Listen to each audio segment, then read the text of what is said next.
Living museum. అప్పట్లో ఇక్కడ భూటాన్ ప్రజలు ఎలా జీవించారు, అక్కడ వాళ్ళ పాతకాలపు నాటి ఎలా వస్తువులు ఎలా ఉన్నాయి లోపల ఉంటుందన్నమాట.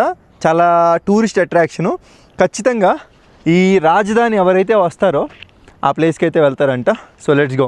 దగ్గరుండి ఆ గైడే మనల్ని తీసుకెళ్ళి టికెట్ అన్నీ కొనిపించి తీసుకెళ్తారండి. దీంట్లోకి టికెట్ వచ్చేసి 1000 రూపాయలు. లోపలికి రాగానే నాకు నచ్చిన విషయం ఏంటంటే అండి, మన గైడ్ కాకుండా ఒక అందమైన గైడ్ అయితే మనతో పాటు వస్తున్నారు. మొత్తం తిప్పి చూపిస్తారంట. హలో. అలాగే వీళ్ళంతా కూడా ఇంకా వచ్చే టూరిస్టులను తిప్పి చూపించడానికి. Hello, hi, what's your name? My name is కర్మ. కర్మ అంట. కర్మను వెతుక్కుంటా వస్తున్నాను. కర్మ ఎవరిని వదలదు. అలాంటి ఆ కర్మనే వెతుక్కుంటా వెళ్తాను ఎప్పుడు కూడా. మొత్తానికి దొరికేసింది కర్మ. ఓకే, భూటాన్లో వాళ్ళ గెస్ట్ని హోమ్ మేడ్ వైన్ ఇచ్చి వెల్కమ్ చేస్తారంట. Thank you so much. చాలా చేదుగా ఉంది. ఇది వచ్చేసి అప్పట్లో ఇక్కడ భూటాన్లో ఇల్లులు ఎలా కట్టేవారు అనేది క్లియర్గా చూపిస్తున్నారండి. ఇది నిర్మించడం చాలా కష్టం అండి. కాబట్టి అప్పట్లో వీళ్ళంట ఎంటర్టైన్మెంట్ కోసం ఎలా కట్టేవాళ్ళంటే ఇక్కడ పని వాళ్ళంతా కూడా ఒకసారి మీకు చూపిస్తున్నా చూడండి.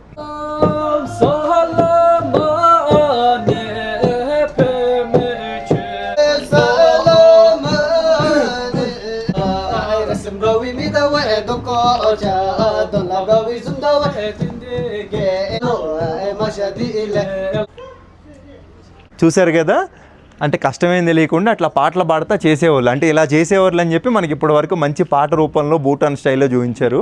ఇప్పుడు మీరు చూస్తుంది భూటాన్లో సాంప్రదాయమైన కిచెన్ అండి. అప్పట్లో పూర్వంలో కిచెన్లు ఈ విధంగా ఉండేవన్నమాట. ఇది చూసుకుంటే దీంట్లో సాల్ట్ పెట్టి అప్పట్లో ఇట్లా ఉండేదంట. అలాగే ఇక్కడ కట్టెలు పెట్టేసి ముట్టించేసుకొని వీటిపైన అన్నాలు, కూరలు అవన్నీ వండుకునే వాళ్ళంట. ఇంకా వీళ్ళు ఎక్కువగా ఈ దేశాల్లో నూడిల్స్ ఎక్కువ తింటారు కదండి. ఇది చూస్తున్నారు కదా, అప్పట్లో అంట దీంట్లో పిండేసేసి ఇట్లా పెట్టేసుకొని ఇట్లా ప్రెస్ చేసేస్తే మన సైడ్ చక్రాలు ఎలా వస్తాయో ఇటు సైడ్ నూడిల్స్ అలా అనమాట. దీంట్లో వచ్చేసి బటర్ మిల్క్ అంట, అంటే మజ్జిగ.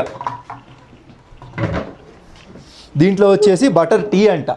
వీళ్ళకి బటర్ అంటే ఎక్కువ ఇష్టం కావాలా, బటర్ టీ తయారు చేసుకుంటారంట. ఇదిగోండి మొక్కజొన్న, ఆరోగ్యకరమైంది. అలాగే ఇంకా రెడ్ రైస్ అండి. ఈ దేశంలో ఏంటంటే వీళ్ళ కల్చర్ ప్రకారం వీళ్ళు ఎరుపు రంగు రైస్, రెడ్ రైస్ ఎక్కువ తింటారు. ఇంక ఇవన్నీ కూడా పనిముట్లు. ఇది వచ్చేసి ఇంట్లో అమ్మా నాన్న ఎవరైతే ఉంటారో వాళ్ళకి ఏంటంటే ఇద్దరికి చెరొక ప్లేట్ అంట. సో ఇదొక ప్లేట్, ఇదొక ప్లేట్ అన్నం తినడానికి. ఇంకా దినుసులు మొత్తం ఉన్నాయి. ఇక్కడికి వచ్చి మనం చూసి తెలుసుకోవచ్చు అనమాట ఎలా ఉంది ఏంటనేది. 200 years బ్యాక్ భూటాన్లో ప్రజలు ఈ విధంగా నివసించారన్నమాట.